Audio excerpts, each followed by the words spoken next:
So, good morning. It is November somehow already. It's Thanksgiving next week somehow already.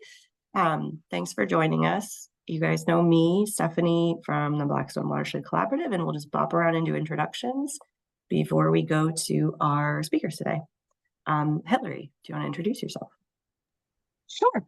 I'm Hillary King. I work for the Massachusetts Executive Office of Energy and Environmental Affairs with the Municipal Vulnerability Preparedness Program. Great job. I feel like you get a gold star just for getting through that. Gary. Good morning, Gary Bechtel, Town Planner in Northbridge. Thanks, Gary. Adam. Adam Menard, I'm the Town Planner in Auburn. Thanks, Ted.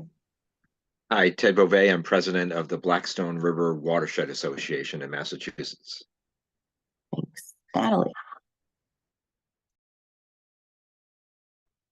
Hi, good morning. I'm Natalie. I'm the GIS specialist for the town of Franklin, and I'm here instead of Bricolai, who had a scheduling conflict today. Thanks for joining.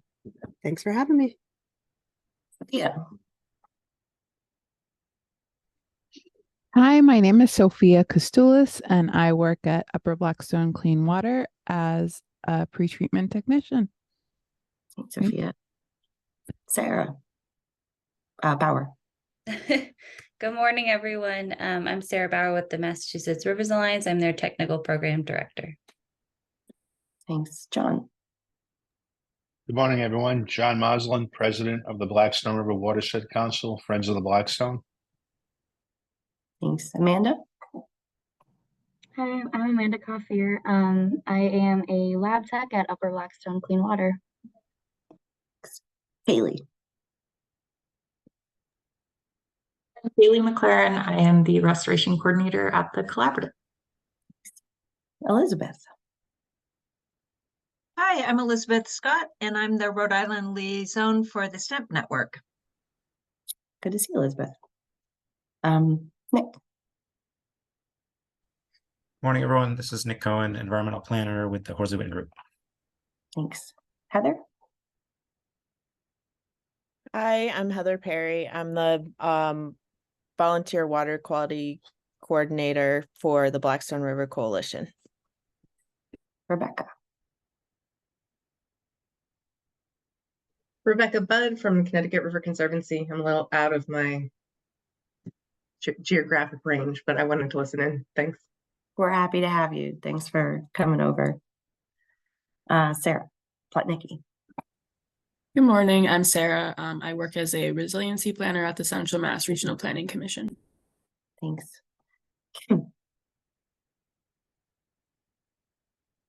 Oh, you're on mute, Kimberly. Thanks. Hi, I'm Kim Groff. Good to see everybody. I'm with the SNEP network. I'm the Massachusetts liaison. Thanks. Heidi. Good morning, everyone. Heidi Ritchie, Director of Policy and Advocacy at Mass Audubon. Thank you. Peter? Good morning. Peter Coffin, the coordinator for the Blackstone River Coalition and on the Mendon Conservation Commission. Thanks. And Jasper? Hello, I'm sorry if you can't hear me.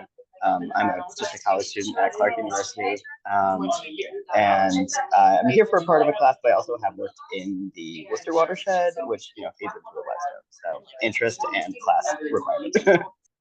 Great, thanks for joining us. Yeah, you're right at the headwaters there in Worcester. Anyone I missed? Okay, perfect. So I think we don't have Bruce yet. So Hillary, are you ready if we have you go first? Sure. Okay, great, thanks. You're welcome to share your screen or whatever works for you. All right. Screen number 2. Share. All right, can you see my slide? All right, I just need to pull up my other bit here, and okay. So thanks for having me. Let me present today. Mostly I was hoping to have a conversation with everyone. we have our expression of interest process open right now until mid-December. And so I'm really trying to get around the central region here, you can see, which has most of the Blackstone. I think Rentham is the only community not in the central region that's also in the Blackstone. But really hoping to get around and talk to people about what their resilience priorities are. So I've got like 5 minutes of kind of program overview that I can do, because I don't want to assume that everybody knows all about the program. And then maybe hopefully we can have a little chat, and that would be great. So yeah, part of the state climate team under the EEA, our grant program has a team of 6 regional coordinators and now 5 administrative staff, which is amazing. And we award and administer grants across the state focused on climate resilience and adaptation. Like I said, I'm the Central Regional Coordinator and also a resident of the Blackstone Watershed for over 10 years now. So at MVP, we talk about climate resilient communities, and those are ones that can anticipate the current and projected climate change hazards and have the capacity to cope with an event like extreme heat or flooding and be able to bounce back even stronger than they were before the event. So a lot of times we'll say resilient communities don't just recover, they're continuously building capacity to reduce the impacts of future climate events. And so building community resilience, as far as our action grant projects can go, can take many forms depending on your priorities. Some actions might focus on constructing or retrofitting resilient spaces, or others might seek to build social resilience and more equitable community systems, or your community might advance resilient zoning or design standards through policy change, or strengthen capacity through community engagement, education, and training. So we really have a broad range of actions that we can fund. So this is, again, Massachusetts state funding, open to the Commonwealth's political subdivisions. We used to just say Massachusetts MVP communities who completed the planning grant, but last round, our eligibility was expanded to the Commonwealth's political subdivisions and also now federally recognized and state acknowledged tribes, which we're really excited about. We have about $20 million available annually.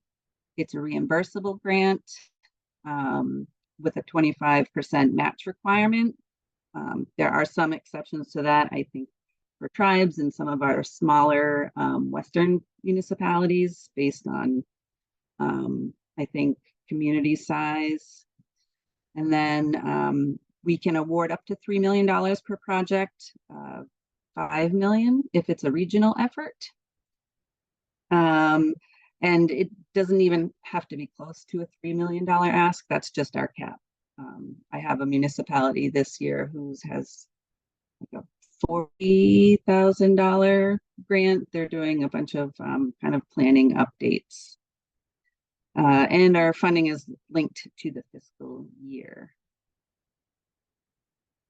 So our competitive grant applications are scored against MVP's 10 core principles, which are based on supporting resilient communities. These principles emphasize the importance of equitable systems and long-term proactive projects that are based on science and take holistic interdisciplinary approaches. The grant selection criteria also prioritizes funds toward meeting the needs of our environmental justice populations and other priority populations, and projects that employ nature-based solutions. If you're interested, and I'll share the PDF with staff afterward, the link down here takes you to the part of our last pre-RFR webinar where our program director talks about the application scoring criteria. And that's usually quite helpful when writing your applications. So because the grant cycle is limited to the fiscal year, projects generally need to fit their funding request into about 9 months. So it's not a full year due to awarding and contracting. So it's usually about 9 months. In some cases, we can award 2 fiscal years for a project, which ends up being about 17 months. So because of this, the scope of any application must fall into one of these categories.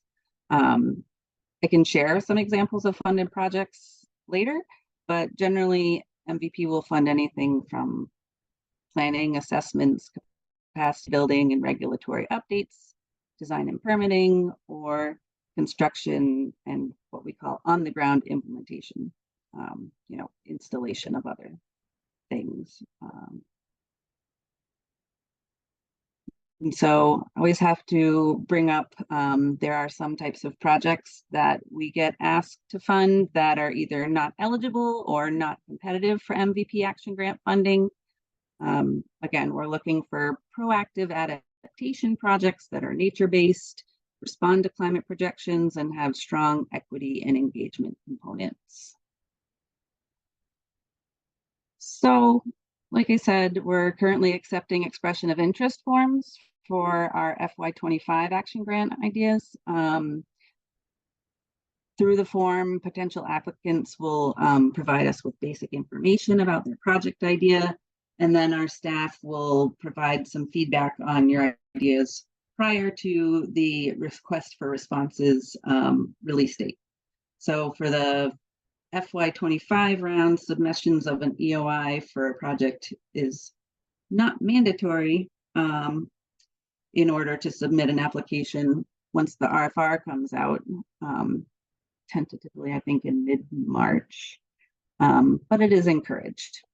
So, we are hoping that we can have these informal discussions. I'm hoping maybe we can have one today, and then, people can submit their EOIs if they want to for more feedback from our larger team.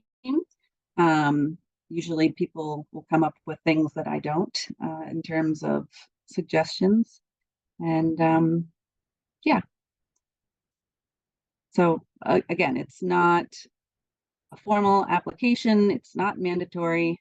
And we usually like to also say that just because you get positive feedback, it doesn't guarantee your project will ultimately be funded, but hopefully we will have the funding and can award a lot of our projects this year. So it's supposed to be a short, not too difficult form. We just ask for contact information, review the core principles. There's like a checkbox. Yes, I reviewed the core principles. And then we just want to know where it is, what you want to do, how we can help you with our funding, and just a couple yes/no questions so we know about priority populations if you're thinking about nature-based solutions and climate data, because we should have some technical assistance to kind of help you think through that. And that's, I think, all I have to say about the program up front here.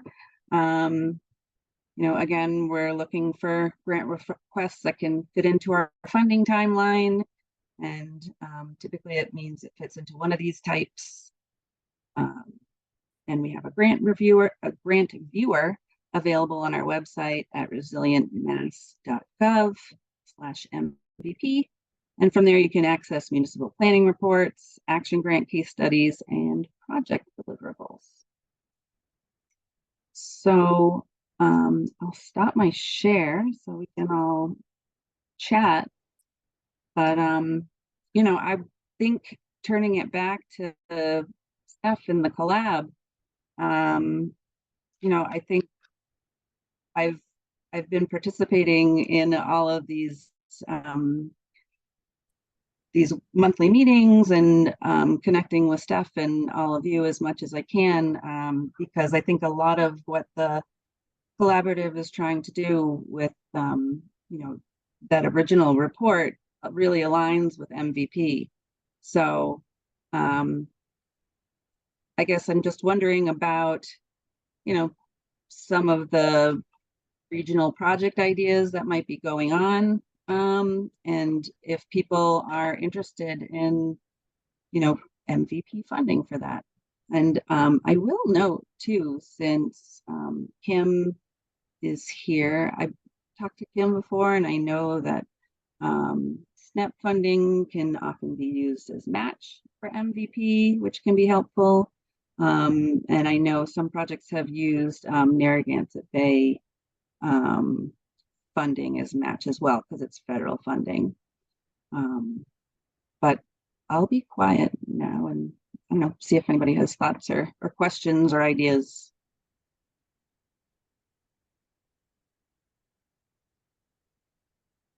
Yeah, folks, you're welcome to unmute yourself or raise your hand, Gary. Yeah, Hillary, as you know, we're obviously working on a design and permitting project now. And maybe this is more of a question for you as the group. Do you prefer that we submit expressions of interest now in anticipation of either an application for the next round or a prior round to kind of give, put it on the radar and then get initial feedback from you folks as far as eligibility? Is that the intention to kind of guide applicants or would-be applicants as far as the eligibility and kind of the process? Yeah, that's really what it is. Excuse me. So, I mean, this is the time of year where we have the most time to do that, really. Earlier in the fall, we're finishing our contracting and starting up projects. And then once the first of the year rolls around, we're really pulling together that RFR for upper management review and doing some of our webinars. So yes, the EOI is out now, so you can get that feedback from us before March. And also a lot of times the suggestions we give are, have you talked to this person, or are you working with this group at the school, or the watershed coalition?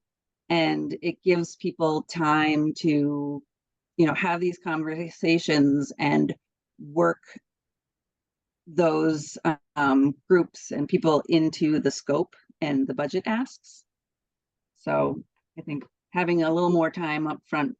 March sounds like it's far away, but it's not. Thank you. Yeah.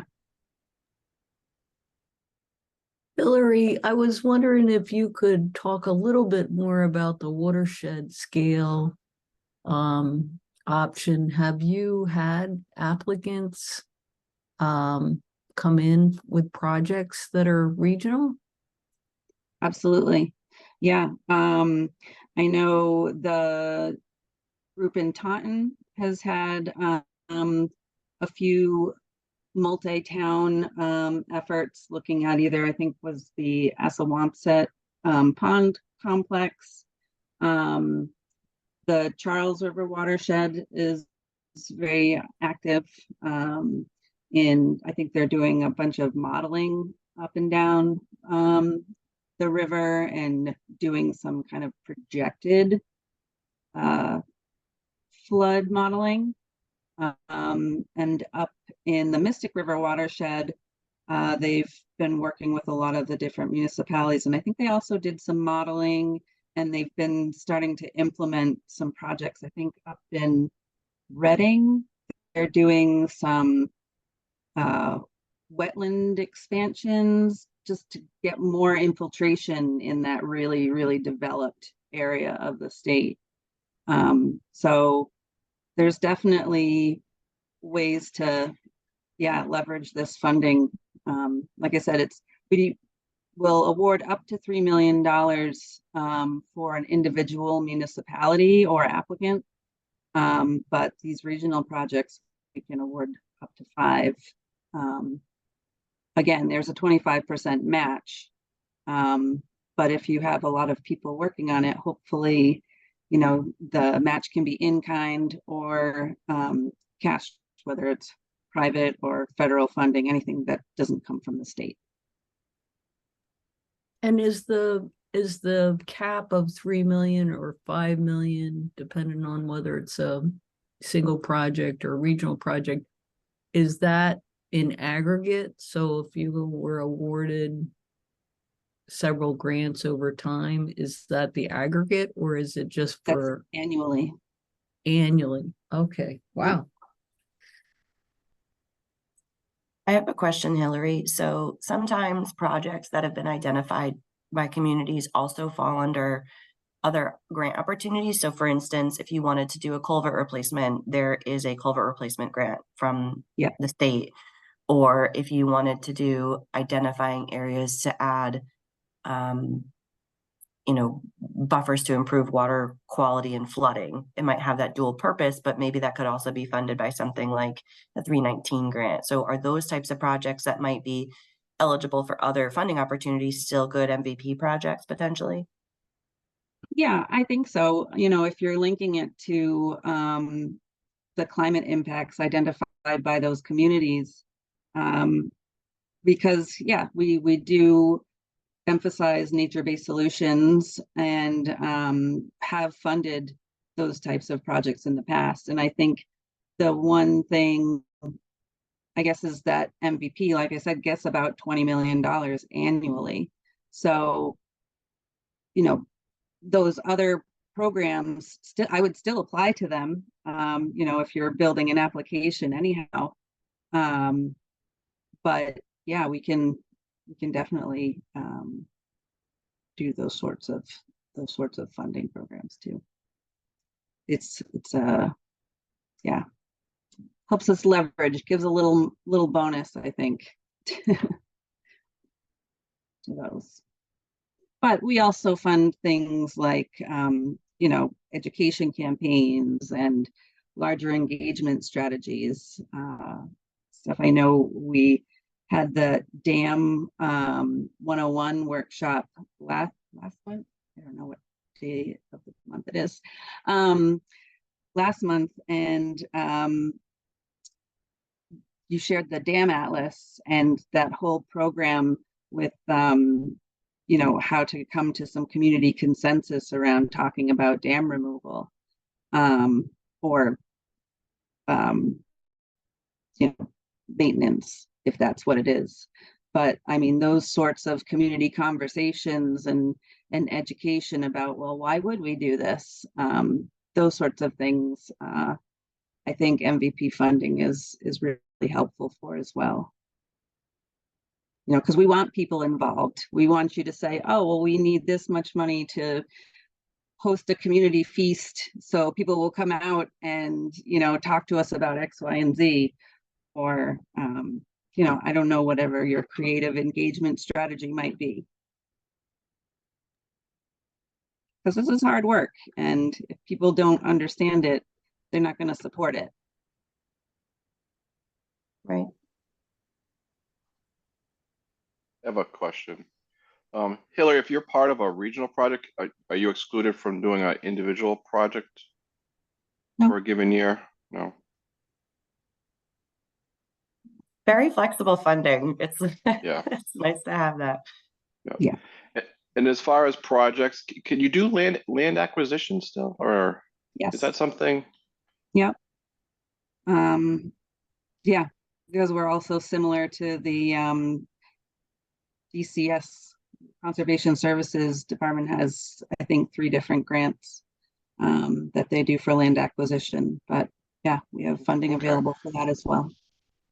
So with that said, I'm curious that kind of on a regional scale, if there's kind of identified priority habitat area or concerns with the Blackstone River. Obviously, if there's something regionally we can look at and identify as a group, and come in with potential application for acquisition maybe at some point. Yeah, I'd be happy to talk about it. Benefit of talking about that is you can talk about what parcels would be priority for acquisition for many, many co-benefits, including one that we've been working on, which is access. Yes. Yes. Yeah. Yeah. Great question. Any other questions or sort of ideas that you want to bounce off of Hillary while we have her here right now? Or bounce off each other, because there's Or so bounce off many each great other. groups.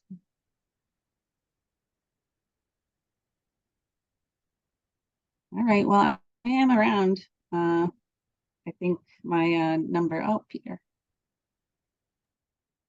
Yes, just to continue that discussion a little bit, access to the river, but the bikeway. If you're saying 3 to 5 million, that's a significant chunk of change. And if that could get easements from the railroad, or that could really help. So I don't know who's taking the charge with that, but that's, if we can get some more grassroots support for that project, I think it would be a good thing.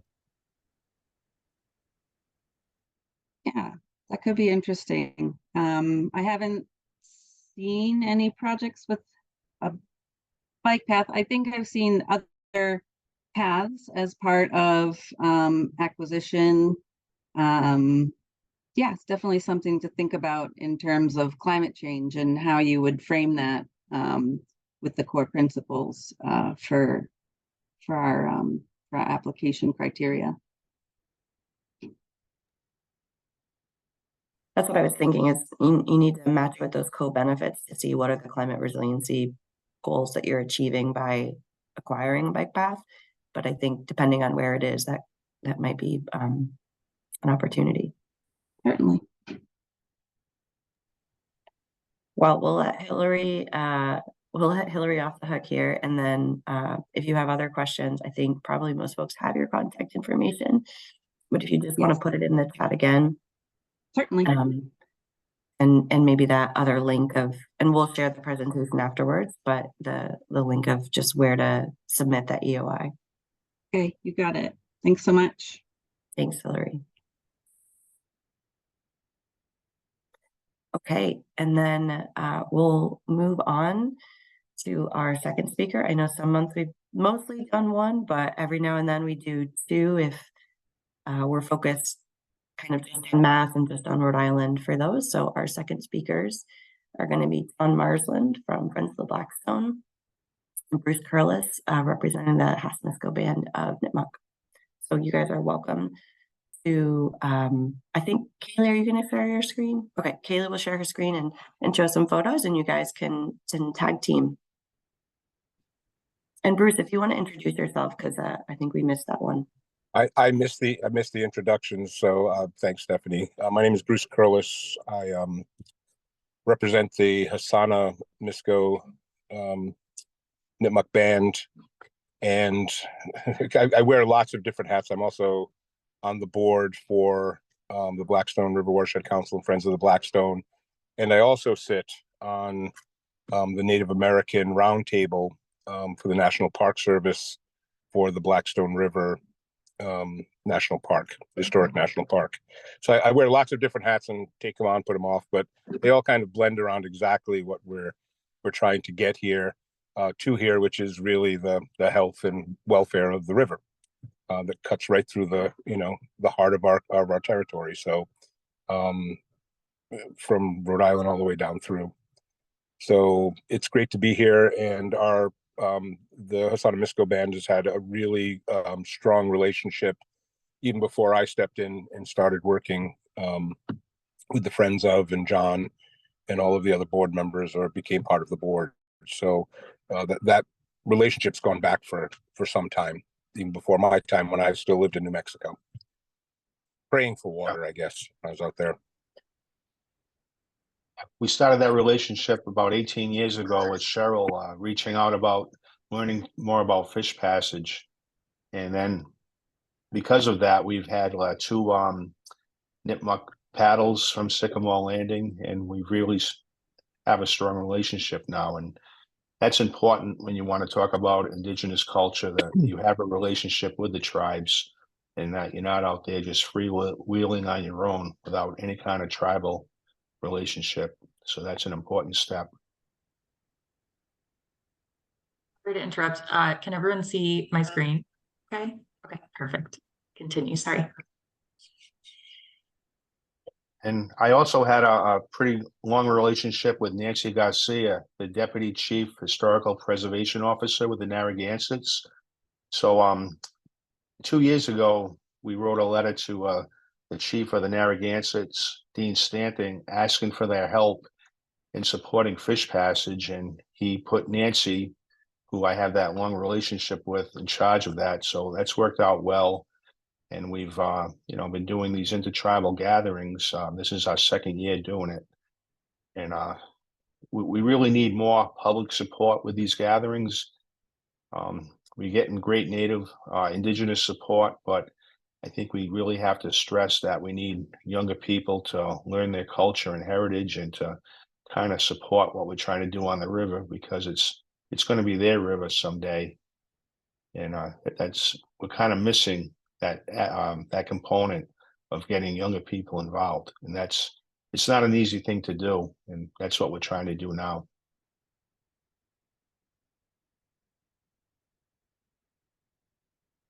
Bruce? So, can you hear me now? Yep. Okay.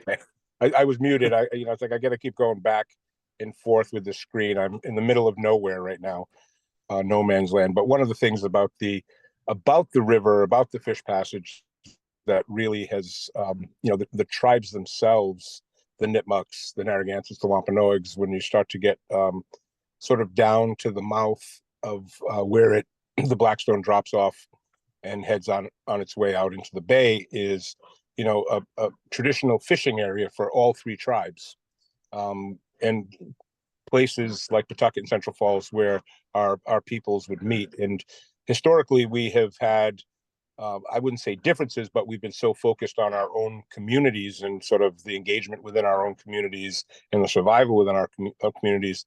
Although we'll come together and support each other, this has been, through this experience, has been probably one of the strongest relationships we've had with each other in, maybe a generation or two. So when we start to think about what has happened because of Friends of the Blackstone really coming together and starting to reach out and trying to explore opportunities of sort of bringing in this indigenous perspective, although it's been piecemealed over the last probably 50 years, really the fish ladder in this project has really sort of strengthened it and actually even engaged the Wampanoag more than we've ever engaged them, right down to this intertribal gathering with Stephen Peters and his family and some of the younger Wampanoags who came up to this event to be there. So it's like it's really, historically, we've all supported each other, but never really banded around an issue together the way we have in thinking about the Blackstone River.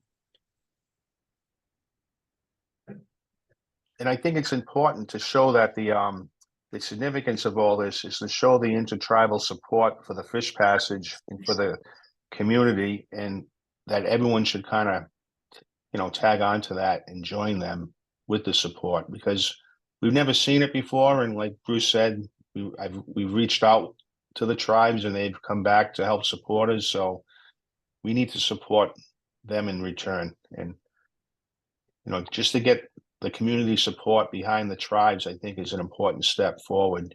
And when you go for funding, if you can show that you have tribal support with the Fish Ladder project, I think that takes it into a new dimension where you might be able to get more funding, be an asset to the whole project.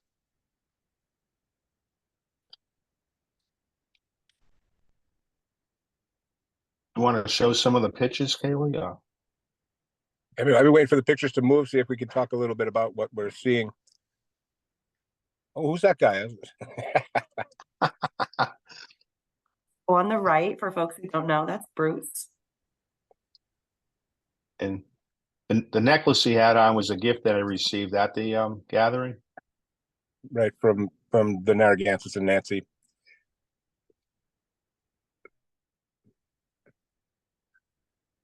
That's a And this was blanket dance.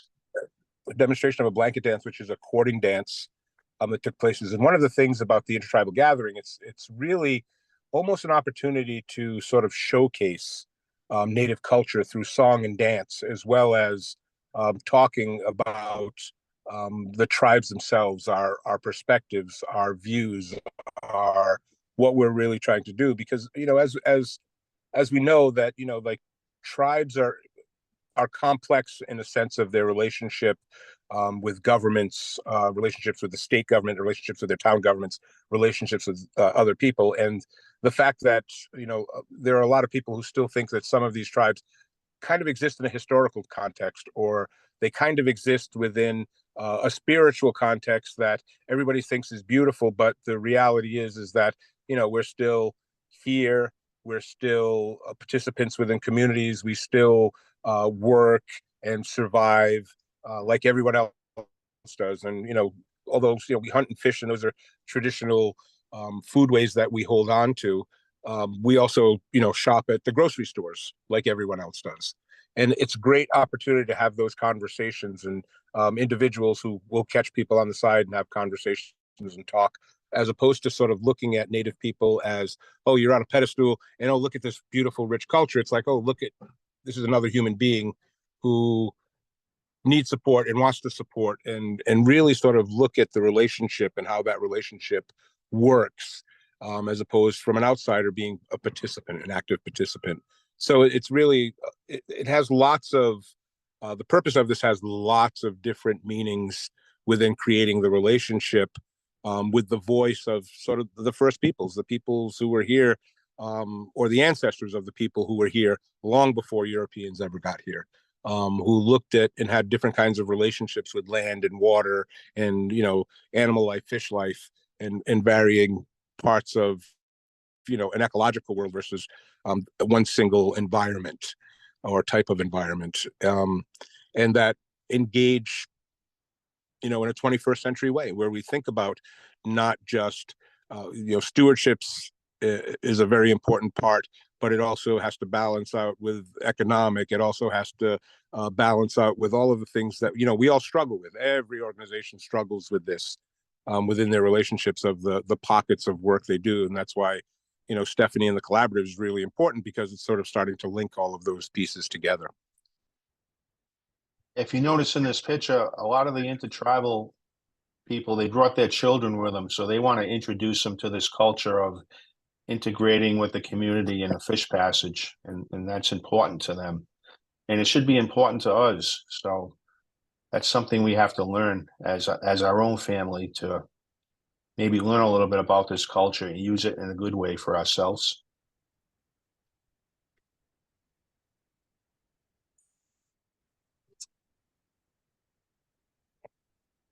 And music, one of that great that I was just looking at the drum that's there. There's hand drums, there's other drums. If you see Hiawatha Brown from the Narragansetts, who is a longtime tribal council member for the Narragansetts, from a very important family of the Narragansetts, who've held on to a strong part of their history and how the genealogical connections that happen with everyone.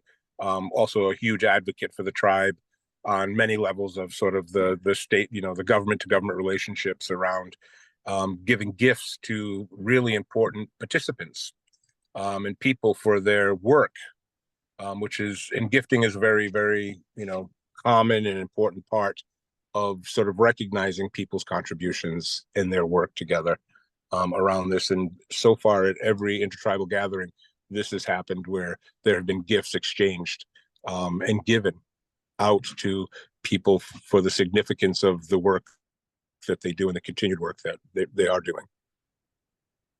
You notice why the pictures were inside the visitor center in Pawtucket. We normally go outside, but we had some heavy winds that day that might have played a little havoc on the tents or other things that we do. So we had to move it inside. It also made it cold.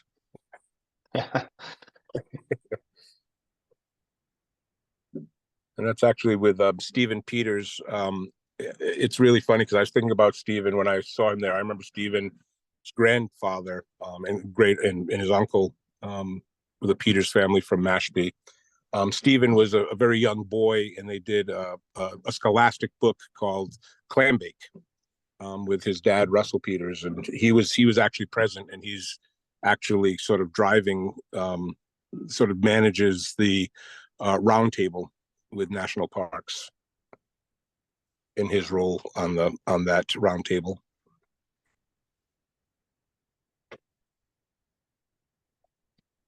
That's Hiawatha with the chief of the Nipmuc, Cheryl Holly. She's our Sakonnet, which means chief. And the Nipmuc's Matrilineal Society had many women chiefs throughout the centuries, in all honesty, where the women have taken on very, very strong leadership roles for our community.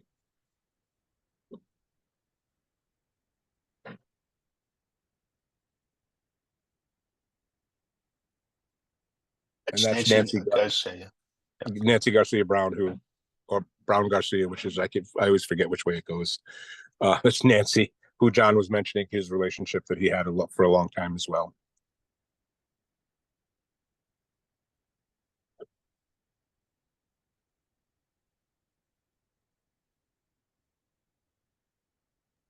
And that's all of our pictures. All of our pictures. So I guess, one of the things that, it was, I want to thank you for sending some guiding questions to think about. It's like, in really looking at what and how this is an important part of what we're doing, is the intertribal gatherings bringing together, these three tribes, as well as other tribes who may be in the area, and bringing people together, and also bringing non-native people there, because that's an important part of supporting the work that organizations do, is engaging community in any way that's possible. But as I said, for the tribes, it was like it's really sort of brought us together around the importance of bringing back the fish that were part of our lifeway. It wasn't just one part of it. So, all parts of it are interconnected as a lifeway. And, one of the things that, why we know bringing these fish back is so important is because it then gets us to engage again in some traditional activities of gathering these fish up again. The Mashpee Wampanoag down at the Cape Cod Canal every year when the herring run are, there's signs up that say, do not bother them. The mass, was it DCR has just basically said it's not even, they're training their officers, it's not even right to ask them what they're doing there, because they know what they're doing there. So they don't, which is the gathering. And they're not like, I think people get lost in the idea, well, they're going to take them all and then the population is going to diminish. And it's like, we've always understood the conservation of not taking everything. Which was really, back in the day was a Eurocentric idea. It's not so much anymore, because we understand how we have to keep a balance. I think most people do understand that. Even commercial fishermen understand that in different ways than they ever have before, mostly through education, which is really what all of our organizations do. The Nipmuc are very uniquely positioned because our homeland territories are both in Rhode Island and Massachusetts, as well as Connecticut. So we're on kind of both sides of the border, from the beginning of the river almost all the way to the end, where we would call our traditional homeland stop but not end in Lincoln, Rhode Island area. So it's when you look at the old maps, that's kind of where Nipmuc country lies. But we were, up against and bordered these other tribes that we intermarried with. So when I think about it from sort of the perspective of why is this important, it strengthens our relationships, not just with the other Native communities that, like John, Nancy and Hiawatha and people from Mashpee and people from some of the other Wampanoags I've known pretty much my whole life. So those relations are long and deep, but we started to make new relationships with people who are in alliance. It's one of those things of understanding the difference of partnerships and alliances. And I think that our partners have become allies. So we work together, support them, they support us, and work to understanding. So I think with this intertribal gathering, as part of it, it's such a huge opportunity to build stronger alliances, as well as build stronger partnerships that can outlast, hopefully, us. And that when John was talking about the younger generation and engaging, we're having conversations about how do we continue to engage younger people? How do we get more people out there?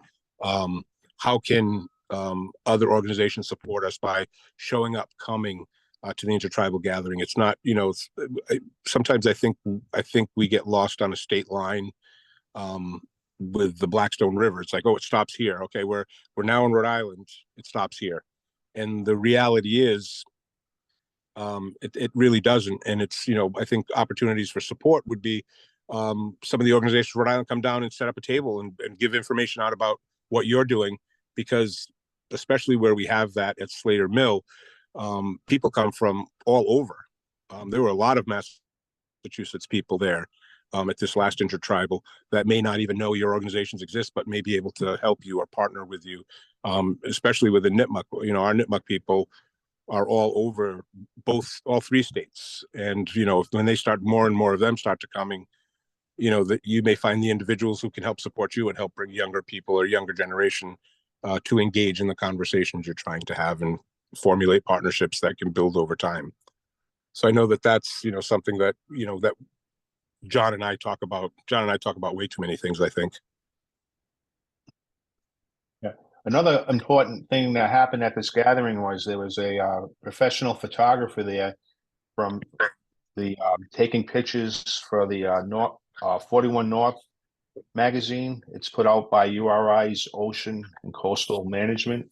So they're going to be doing a story in that magazine about fish passage and how the indigenous tribes are involved. So that's going to be a nice, if anyone's not seen that magazine, it's a very nice magazine with big pictures, and it's almost like coffee table material. And that's going to be a great thing to have as something that we can show other people down the road, that our wording's in print. You don't have to explain everything. You can just say, hey, you want to read this article? And I think that will be a great asset moving forward. And our next gathering will be in May, the weekend of May 18th and 19th. It will be our second spring migration parade. And we have a committee that's formed that's going to be meeting in December to organize this spring migration parade. And last year we had about 200 people attend, and we did a little parade just around the block. It's not a long parade, but it just we kind of go around the first two dams, stimulating how the fish could do that if we had fish passage. So anyone that wants to get involved in planning it or attend, put it on your calendar for the weekend of May 18th and 19th. I think we usually had it on a Sunday, so that would be the 19th, but we'll post the date once we figure it out. Yeah, thanks so much, John and Bruce. And I just want to really reiterate that if folks are looking to build those relationships, it takes time, but you have to start somewhere, right? And so coming to one of these events or helping plan some of these events is a great opportunity to start building those relationships. And I'm just so thankful for for the folks that I've been able to work with. And John has taken me into the fold, and I've gotten to use him as a friend of John's, as a friend of mine, which is really wonderful because John knows everybody. And Bruce has been so great to work with, and Nancy and Cheryl and everybody else. So I just really encourage you to come to some of these fantastic events and start having those conversations and learn for yourself about these other cultures that are just so important. Again, like Bruce said so many times, like I know when I was a kid, we learned in school, like, oh, there were Indians when we were, especially around Thanksgiving time, right? You make your little hand turkey and your pilgrim, and you don't think about how this is a connection to current life. And I think that's changing now. I think my, 7-year-old nephew learns different things in school than I did, than many of us did. But we need to take it upon ourselves to remember how Indigenous people are just such important stewards of the environment. And if we all could embrace that a little bit better, we'd all be, I think, better stewards of the environment as well. So, if I could add, Stephanie, just also because it's like the email blast just went out to our community, because we're recruiting 4 young people who are going to take a really important role in a project that we're commissioning with Klein Laboratories out of Brown University. And we're doing a chemistry study of the sediment in probably 4 very distinct parts that Emily Klein, the professor, Dr. Klein, who happens to be also an Osage Indian from out west, which was kind of fun to find, where we're going to be doing a sediment study that will be available to everyone once we do this, because we're looking at it from a couple of points. Is that one of the pieces was our elders said, looking at the river, and of course, as we know, it was the hardest working, most polluted river basically in the world at one point. Probably, hopefully not as bad today, but we're looking at it as, we have to look at it as food source. We have to look at it as for the, the potability of the water, and what can, second phase will be what can happen. But our elders said, what's the current condition? What's in there, and what can we do to get it out of there? Because within 7 generations, which is a really important number of generations, which is about 150 years, if we worked really hard for 150 years, could we make this river a great source for everyone, not just for our tribe, but people who are water people. Nipi is water, Nipmuc is water people, freshwater people. So that when we look to it into the future, will those generations 150 years from now be able to go to that water, pull out whatever fish is there, eat it? Will they be able to go down there, grab water, and be able to drink from it? Can they use it for recreation? So it's a matter of our community is really looking at it in a strong way. We're looking at it taking about a year to get through the study. We're looking at all of the other information that's out there. And it's also going to be fed back to all the towns along the river, all the community organizations along the river, which was part of our thing, because if we're going to do this and get there, we know that we need everybody's all hands on deck to look at it. But we're looking at, we've heard about some really amazing technologies that might be able to help us, as well as some of the natural, like even freshwater mussels kind of thing, like they did in Chesapeake Bay, and looking at what does that look like within the river. So phase 1 is really identifying everything in there. And of course, now that we know about the PAS and the POS and all of this stuff, is like, what's that look like, and how do we, abate that as well?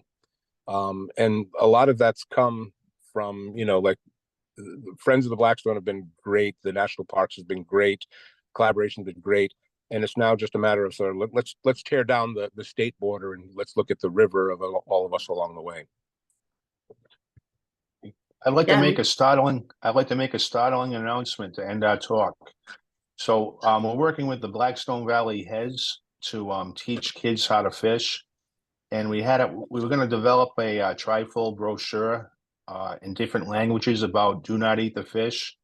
So we had a conference call with the Department of Health and Rhode Island DEM, and we told them our plans, and they said, no, you can't do that. The fish are safe to eat in the Blackstone as long as you don't eat the carp, the catfish, or the suckers. Any kind of fish that's, in the middle of the river is safe to eat, the fillets, but not the fish organs. So I don't know what we're going to print in these bifold, these flyers now. So it kind of, that startled me a little bit, that say that the fish is safe to eat. But at least we're moving in the right direction, Bruce, that the fish are getting safer to eat now, and state agencies are backing that up. Yeah, that was definitely news to me, and I'm interested in asking the Massachusetts Department of Health what their take on that is as well. Folks, have questions or comments for Bruce and John?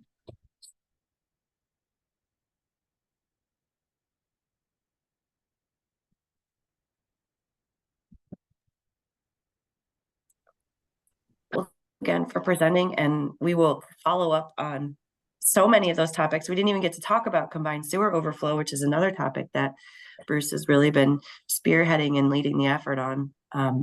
So thank you so much for your engagement, and we'll give you more information on that spring migration parade coming up. Yeah, my computer was a little slow. I just wanted to thank Bruce and for for the photos and the talk and putting together the intertribal gathering. Like those events are always super fun. I always learn a ton. And you're absolutely right. It helps to humanize people and take away that, like, gosh, like who are the Nipmuc? Where exactly do they live? You meet actual people and you form relationships. So I personally look forward to attending more events in the future. And I'm super jazzed to hear about the research project that the tribes are undertaking. This is information that we all need and we all will be able to use. And I think especially the sediment stuff, because people can be like, I get more questions about, well, isn't that river gross or what's locked up in the sediments? And it can be confusing because, we heard John say that he's been talking with folks from Department of Health, and they say the fish is safe to eat, but what does it mean in relation to the sediments? And so the more information that I can learn from you all, the more informed I can be when people ask me questions. So super excited to hear how the projects are moving, and feel free to, reach out if you want any or need any help, boat support, sampling, whatever. So I'm always happy to get out in the field. Great, thank you. But when it comes to the intertribal gathering, let's give John most of the credit. He really pulls this off. So I just want to really be clear about that. John Marlin's a workhorse. And I've gained about 20 pounds from doing it too. I don't know what the deal is with that. Goodness, you're retired, John. I don't. Yeah. For Northbridge, as things progress, I'd be certainly happy to meet with Bruce and John, and to assist on however we can for certainly for Northbridge. I think that's a great project and a great discussion. Thank you. Great, thank you. And actually, we've been working a little bit. John and I both met with the gentleman from Uxbridge, who's been sort of looking at the MVP for, I know Northbridge is part of, on the Mumford, which is a tributary. And that's a real interest to me, of looking at some of the tributary rivers to the Blackstone, because I think that there's, a lot for us to learn sort of about the mills that were along the way, like in Northbridge, and what some of the sediments are along there at some point in time. I'm not sure if it's going to be this project, but really looking at above and below some of these tributaries, streams, rivers, water flows, because I think there's a lot for us to learn from that as well. It's definitely, as much as I can help in setting up meetings, let me know. I'm happy to do that. I know that Bruce, you didn't get to hear all of the expression of interest information from Hillary, but if you're interested in applying for additional funds through MVP, happy to provide letters of support or help, submit that EOI and get feedback from the state, et cetera. Yeah, what Bruce was referring to is the MVP 2.0. Yeah. That Northbridge along. Yeah. Well, yeah. Yeah. But using MVP funds to also, take the next step for the sediment study or something like that, if we have those results. Yeah, that's I'm always. Sorry about that. That's okay. I just want to add it on. That's really what, it was like, it was sort of a by the way, and I think it's because of all of the participation and sort of the interest now, because of what the Blackstone River Watershed Council is doing, the collaborative, holding on to lots of information about all of what we're doing, so that we can connect in a way that makes sense, right? To plug us in, to make sense. I mean, we're looking through the dams meeting they had a few weeks ago. We're now engaging with the town of Concord. We were already engaging Concord in some historical pieces, but now it's like they have a dam that they're trying to take down. And we are pro dam removal if it makes sense, because we've always known that you keep the water flowing as much as you can in the ways that it has, and we've seen the disruption and the damage it's done because we've changed that. So we kind of always are more than willing to engage in those conversations.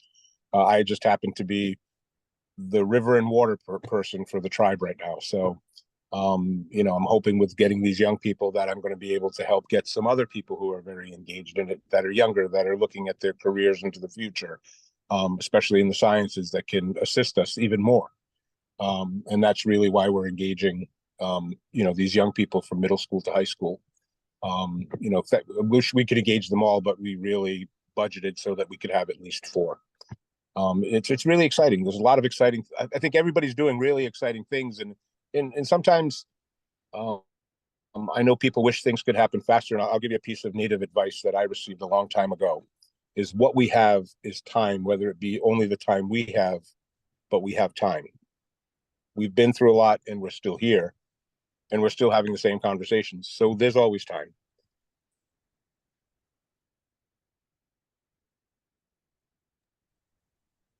Thanks, Bruce. Hillary, did you want to jump in there? Oh, I was just hopping in to say I'm happy to be a connector, with the MVP program and discuss any of those thoughts as well when Gary was speaking. Perfect, thanks. Well, if you have other thoughts, comments, questions, feel free to put them in the chat or shoot an email to myself or Bruce or John. Bruce, John, do you mind if I share your email addresses with folks? Not at all. Great, thank you. Kaylee, if you don't mind maybe grabbing those and putting them in the chat for folks, and then we can jump over to some of our updates and provide time so you guys can share your updates as well. Just a reminder that as a follow-up from our dam removal ecological restoration training conference, whatever you want to call it, that happened a couple weeks ago. Thank you so much to everybody that made it such a great success. We had about 120 people attend. We recorded the morning sessions. Those recordings are not yet available, but as soon as they are, I will post them on our website and I'll send it out in an email for folks. If you didn't register for the conference, but you are interested in getting that information, just shoot me an email and I'll add you to our list. We also will be sharing, there's a new potential working group that we're thinking about making. So if you're interested in participating in that dam removal working group, let me know and I'll keep you posted on how that's going. I think it might kick off in the spring, but everything's kind of still being figured out. We also will be sharing more information about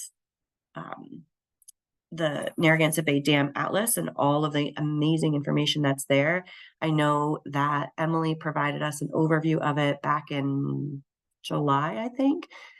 And that website is actually now live. So if people want to see it, it is, I will put it in the chat, thedamatlas.org. I previously shared with you it was going to be damatlas.org. There were some issues with that name. We ended up having to switch it over. So it's thedamatlas.org. The mapping is still a little clunky. I haven't really gotten it to load and be able to be appropriately interactive yet, but I know that they're working on that. But a lot of the information is there if you just want to check it out. It's great. And another follow-up to the dam removal training is that DER, CRWA, the Charles River Watershed Association, and the Mass Rivers Alliance have put together this monthly Dam Busters webinar series. So they already had their first one in November. The next one is on December 6th. And you can sign up to attend those. They've had almost 300 people attend those webinars and sign up for them. So it's really exciting and it shows the huge interest in this. You're welcome to attend also if you're in Rhode Island. Some of that information will be, oh yeah, I'm stealing your thunder, Sarah, sorry. Some of that information will be Mass specific, but a lot of it of like getting public support or thinking about the logistics, et cetera, those will be, they'll be relevant even if you're not in Massachusetts. Sarah, I'll hand it over to you if you want to say anything else about it.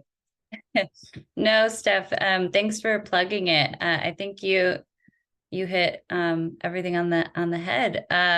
Just to reiterate, this is a monthly webinar series, and so we'll be offering a variety of different dam removal topics, so you can pick and choose which ones are of interest to you. And everything's virtual, so hopefully that helps people attend. And you can, I sent the link in the chat. You can see all the different monthly topics and register for each accordingly. And if you have additional questions regarding any of the series, you can contact our program director, Monica Driggers, I can add her email into the chat as well. Great, thanks, Sarah. Another update that I wanted to share with everybody for Rhode Island, there are 319, there's an RFP out for 319 grant. So the 319 is for implementation of projects that improve water quality. And normally you're only eligible for 319 funding if you've already gone through a watershed-based plan. We don't have communities, correct me if I'm wrong, Rhode Island, I don't think we have any communities in Rhode Island that have watershed-based plans already. However, EPA now has this flexibility for disadvantaged communities to create a watershed-based plan and implementation at the same time. So if communities in Rhode Island are interested in doing that, please let me know. I'm happy to be helpful in whatever way I can of just the grant application or writing letters of support or identifying specific areas to focus on. You can do watershed-based plans at different scales. Another update, I probably should hand it over to the correct person instead of just talking about it. Ted, do you want to talk about your new position that's open, or Heather? Yeah, we and Heather Perry is part of this as well with the Blackstone River Coalition. As you know, there's water quality monitoring that goes up and down the Blackstone River and has for upwards of 20 years. And that requires a lot of volunteers, and it requires a paid coordinator to herd up and round up all those volunteers and point them in the right direction. That has been Mike Sperry for many years in the mid-reach of the Blackstone, kind of from the Mass Rhode Island line up towards the Grafton Sutton area. And he is retiring from that position. He's finishing up. Actually, our last monitoring was last week. And so we'd like to have a person on board come March of next year who will be what we call the mid-reach field coordinator. That person works with the other coordinators and with Heather Perry, who is the overall coordinator for the water quality monitoring on the Blackstone that I've been talking about. And you know, it's a seasonal paid position. It's a way for somebody to make a few extra bucks to become a practicing citizen scientist. Somebody, perhaps a younger person or a retired person, anybody in between. It requires some Saturday mornings, one a month, for the monitoring that takes place between April and November. It's an opportunity to supervise people, both in the laboratory and in the field. So it's a way to gain some experience and be a practicing citizen scientist that I think is kind of a unique opportunity. So we're talking it up, encouraging people to apply. Contact me, contact Heather. I'll put some information in the chat. And there's a posting on the Blackstone River Watershed Association website, which is www.thebrwa.org. If you go to our main page, there's a link to this job posting. And Heather, did you have anything to add to that? No, I think you did a good job. That's a good explanation. Great. Thank you so much, guys. So we have that in our notes, and everyone's perfect contact information is right there. You can contact Heather. And I think Ted's putting his in there as well. So I'll open it up then for any other updates that folks want to share with us. Feel free to unmute or raise your hand.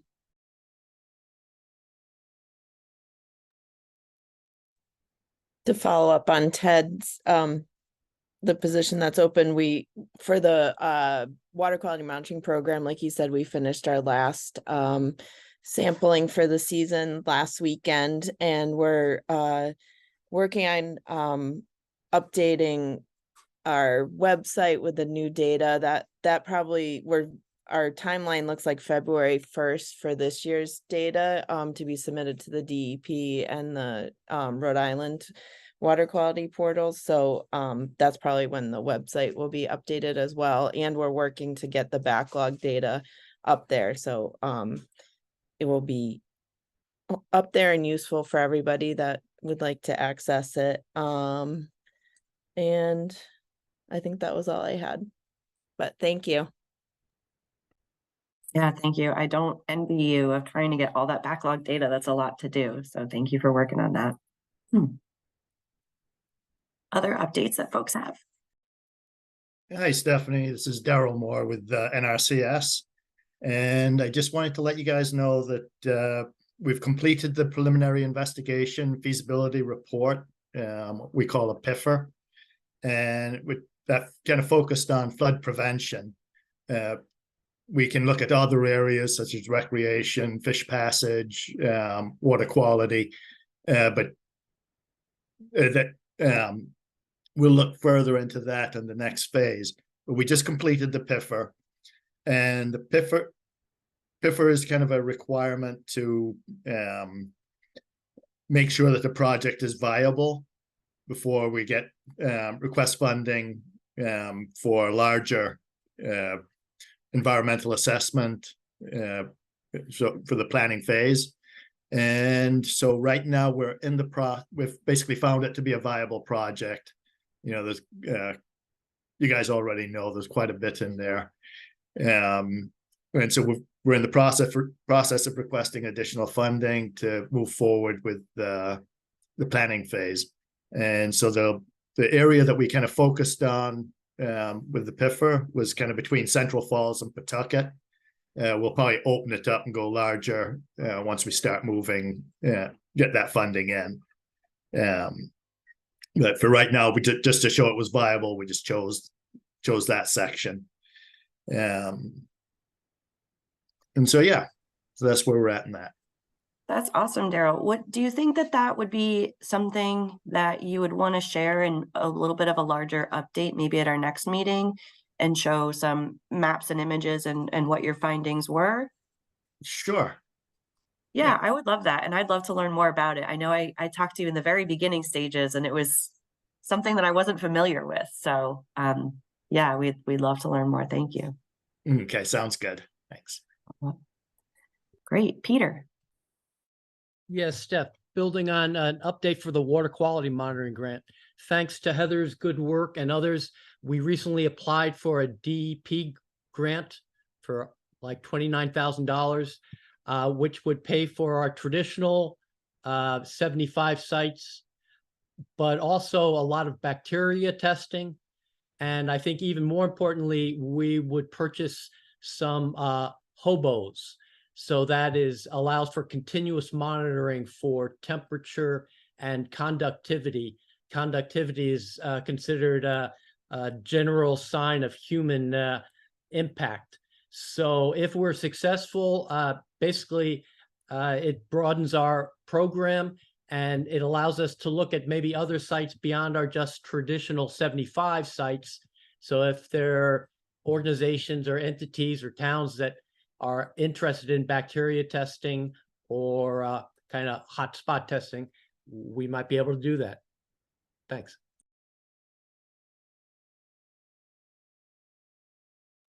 That's fantastic news. Thank you, Heather and Peter. It's great. Sarah. Hello, everybody. So I have a couple of things I just wanted to promote. So CMRPC is leading some climate pollution reduction planning efforts as part of an EPA grant. So we are currently in our community outreach phase. We're going to be holding 6 community outreach events in all 6 of our subregions of the southern central Massachusetts area. So our next workshop is coming up in Shrewsbury, and I think we're still trying to plan one for the southeast portion of the region. But I'm just going to add our website so that you all can go and look and see what types of events that you all can attend to talk about ways to reduce climate pollution in our region. So I'll put that in the chat right now. And then also, let me see. And then we're still looking for community liaisons for our regional project for MVP 2.0. So if you know anybody in the Northbridge, Sutton, Uxbridge, Douglas area who has a lot of community connections that you think would be, a good fit to kind of talk about, ways that that residents in these areas are affected by climate change, feel free to reach out to me, and I can kind of circulate the job descriptions more. Thank you so much. Yeah, that's great. Thank you. And I definitely encourage folks to look at those community liaison positions if you're in that area, because it's a really good opportunity to help folks connect into this program, MVP 2.0. Other updates that folks have, or events that are coming up that you'd like to share, grant opportunities? I know we shared a couple of resources. We've got the Practitioner's Guide to Hydropower Dam Removal that was recently released by American Rivers. They also just released another removal guide for Vermont. So a lot of that information, some is Vermont specific, but a lot of that information is also useful regionally. We'll share that with you in the notes. There are some workshops coming up. The Citizen Planner Training Collaborative, CPTC, has some fantastic trainings for folks who are part of planning boards and are interested in municipal planning and land use in Massachusetts. If you're interested in watershed scale climate collaboration, so that's basically what the collaborative is. We are a watershed scale climate collaborative. There's a funding workshop on December 5th offered by Mass Econ, the Ecosystem Climate Adaptation Network. And it'll talk about what opportunities are available for funding to really support that kind of capacity building that's needed to connect different partners together and enhance climate resilience. DEP, if you haven't gotten the email, DEP is offering a free workshop on community-based social marketing. This is a workshop that typically costs about $900 to take, and they're offering it for free. It's going to be from January 11th, 12th, and 13th from 10 a.m. to 2 p.m. I think the notes are wrong on there. And you have to sign up ahead of time because they only have so many spots available, but it's a really fantastic opportunity to learn a bit more about community-based social marketing. Really quick, I think that event is actually December 11th, 12th, and 13th. You might be right. I think we might have January instead in the notes, but so everyone knows. Yes, correct. Thank you. Sorry, December. Yeah, I don't think I have anything else. Does anyone else have other updates? Or should we move on to our last item? Okay, if you think of things, feel free to put them in the chat or unmute yourself. The last thing that we have on our agenda today is a little bit more interactive, and we have, because the collaborative is based at Clark University, we have access to a lot of really fantastic GIS resources. You guys might know I am terrible at GIS, but luckily Kaylee is great at it. And we have good connections with some classes and professors that teach GIS, and they're always looking for projects. And they have produced some really wonderful results. That's how I met Kaylee, actually, is she made some maps for us as part of her class, and then we ended up staying in touch. So if you're looking for some high quality maps or analysis, let us know, and I'll hand it over to Kaylee to talk more about that. Yeah, thanks, Steph. Yeah, so we're just kind of looking to create an inventory of what's needed in terms of GIS in the Blackstone, because we do have a lot of resources.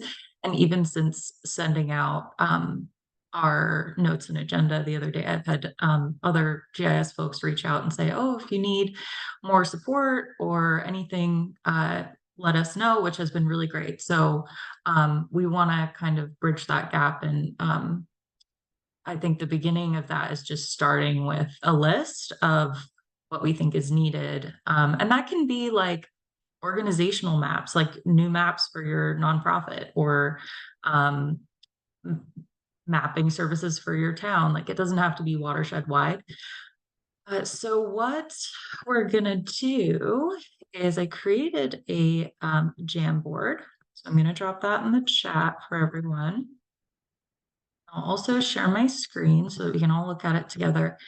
And if you have any ideas, I would encourage you to drop them here and maybe we can talk through them a little bit. I know quite a bit of people dropped off. Totally fine. We also will have a follow-up Google form. So you'll be able to fill that out and then that'll get added to our list, and I'll reach out and see what we can do. So yeah, if you have any ideas, feel free to throw them on this Jamboard and we can chat a bit. Or you can just raise your hand or drop it in the chat or shout it out.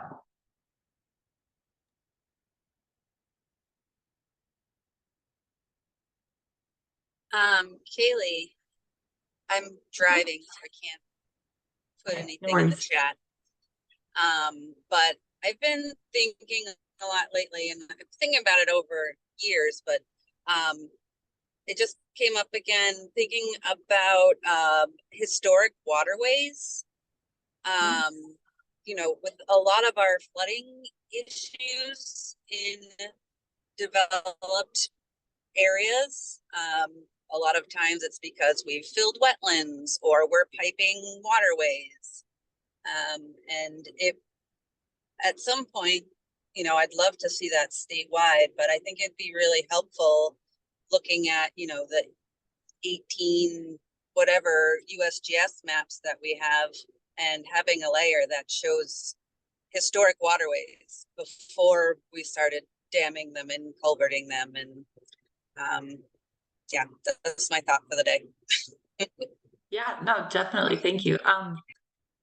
Yeah, I actually worked on a project for the city of Worcester when I was an undergrad at Clark, that was delineating historical wetlands from old maps in Worcester, specifically in the Green Island neighborhood. So I'm very familiar with like that whole idea, definitely. And I think it would be great to do. I think finding historical maps might be tricky for some of the smaller towns, but I was thinking maybe Pawtucket might be a good place to start, or some of the more developed areas in Worcester. I think just doing like a kind of deep dive on what historical maps exist would be really helpful. But yeah, that's a great idea. I'll definitely note of that. Thanks. Yeah, that's very cool. I didn't know you had a map like that for Worcester. I think so. I think UNH used to have a whole historic map collection, but I think they recently moved it back over to USGS. I'll find a link and I can send that to you. That would be great. Yeah, actually, Clark had an old map library that was in the basement of the geography building. And it was so funny because we're doing this project on flooding. And we go to the map library and we're like, this is so cool. We're taking pictures of all the maps so that we can put them into GIS layers later. And maybe like 2 weeks after we visited the library and collected all the data that we needed, it flooded because the building is really old and we had a lot of water that summer. So yeah, we got what we could, luckily, and then they moved it to a different location because it was in the basement, so it was likely to flood. But just did they lose so many maps? I think they did lose a good amount, but not everything, which is good. So Yeah. But great that you got some pictures. Yeah, definitely. Digitizing. Hey, Kaylee, this is Ted Beauvais. I don't know if this is exactly what you're looking for, but you know, the historic stuff is great, and I think it would be really helpful to be able to see that. But I'm wondering about, you know, the current day. We benefit the river by making it accessible to people from various communities with various interests. And I know there's stuff out there already. So I'm not quite sure the context, but I'm thinking of something where people can see on a map where they could go to launch a kayak or a canoe, where they could go to fish, and to have some information on parking, maybe a link to Google Street View so you can see what it looks like when you get there.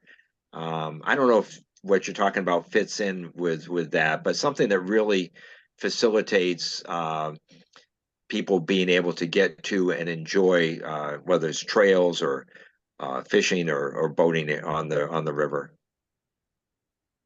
Yeah, definitely. That is something that's on our radar for sure. We are working with Emily Vogler of the famous Dam Atlas that we talk about all the time.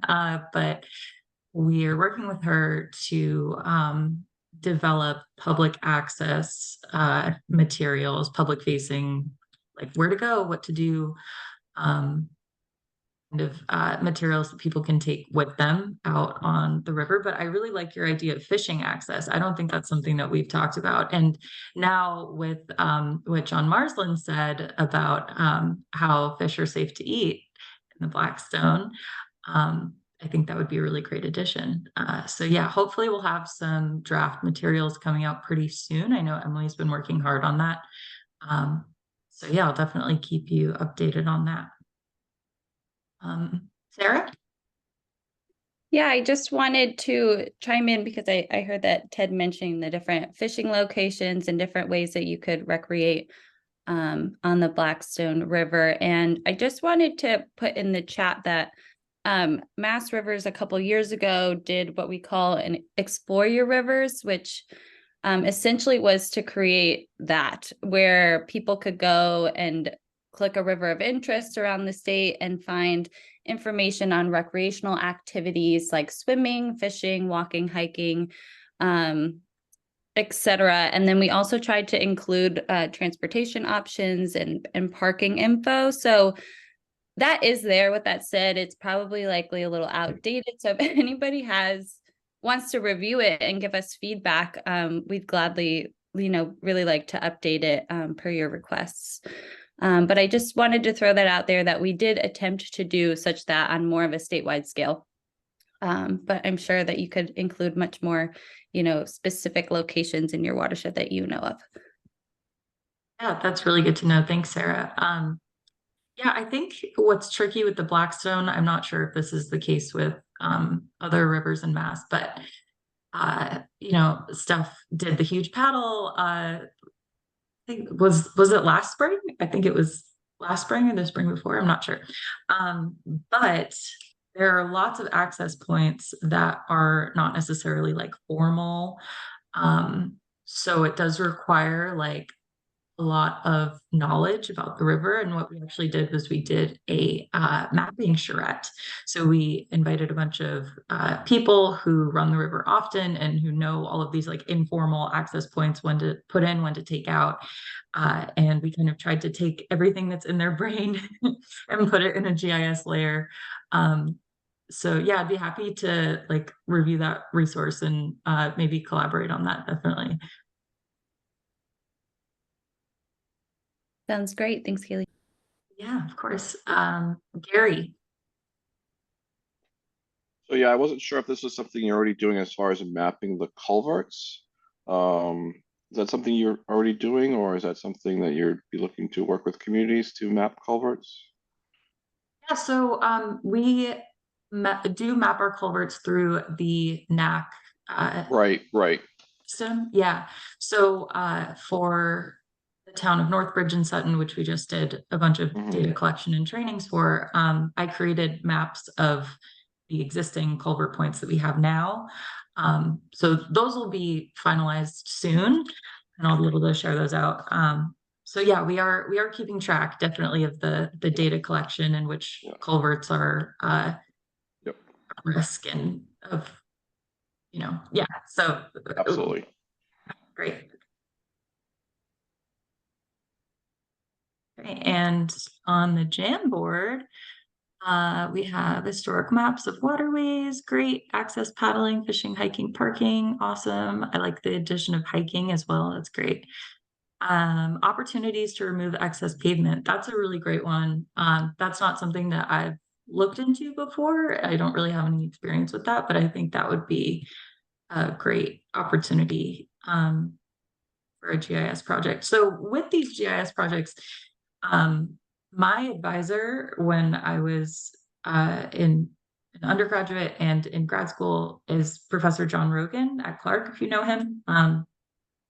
And he partners with organizations, and basically how he structures his classes is the first half of the course, you're learning things about GIS and things about, he teaches a landscape ecology class, so it's a lot about that. And then the second half, you're working directly with an organization as a small group to provide GIS consulting services. So it's a really great like win-win situation because the students get all of this like firsthand experience, firsthand knowledge by working with this organization. And it's also something that you can put on a resume, which was what I did, which is really great. And then the organization is usually a low capacity organization, and they get free GIS services, and it's all run and managed by a professor that knows what's going on and what everyone's doing. So that's kind of,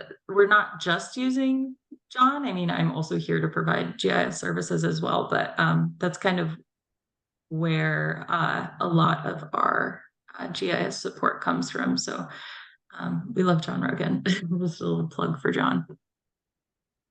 Okay, we have one more. Could add a slightly broader scale to the access focus and look at safe routes, mobility justice to get access points, to get to these access points. Yeah, that's great. That's great as well. Yeah, I could definitely see that being a project that they could look into, or that I could look into. Yeah, thank you for that. Is there anything else? For me, Bryson, I was thinking about in particular, yeah, both like the alignment with streets and you know, and whether it's comprehensive plans with green streets or other things like that, but also, you know, bus stops, that sort of thing. But a sort of, yeah, those sort of more comprehensive questions around various forms of mobility and access. Definitely. And we got one more. Solar projects in Mass, specifically Mumford area, that lead to deforestation. Definitely. That is actually a project that John Rogan is working on. He's working with the Narragansett Bay Estuary Program, using remote sensing to first identify where the areas of solar are, and then compare that to old imagery to see which areas were deforested for solar. So that's definitely in the works as well. This is great. I'm happy to hear that what we're working on are the things that you're also thinking about. So like, it's confirmation that like, we're on the right track. And if you want to see more about that solar development in the Blackstone, it was specifically focused on the Blackstone watershed. And there are some maps available. We have it linked on our website. So if you go, I can give you the link here. You go to our GIS page on our website and you scroll down under student mapping projects.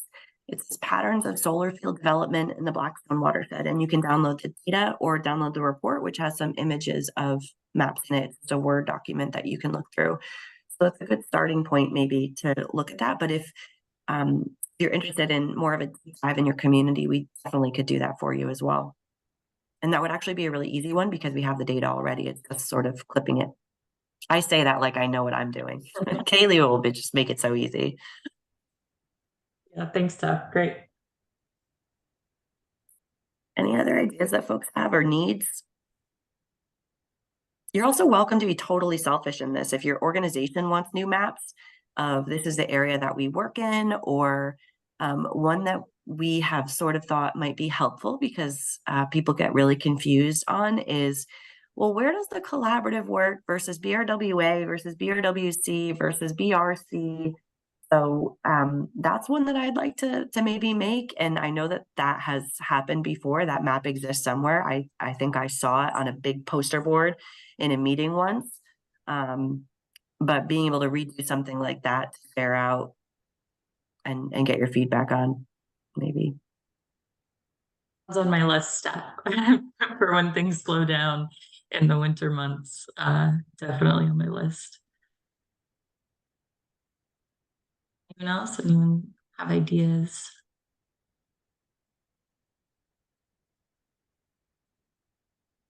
Okay, great. Well, this was wonderful. I will send out the Google form in case you have thoughts later. It'll be in the notes of this meeting as well, so you'll be able to find it. And I guess I'll turn it back over to Steph.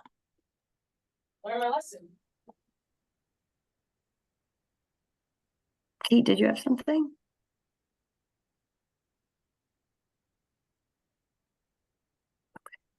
Well, thank you so much for all your ideas, and we'll get back to you on some of those. Like Kaylee said, it's slowing down finally, yay, in the winter a bit for us. So we're gonna get working on some more projects and diving into some of the things we're already have.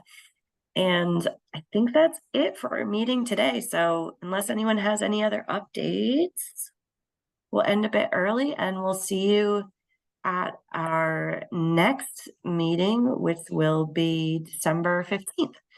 So I hope you get to enjoy some time with your families next week. And I'm thankful for all of you and all of your support and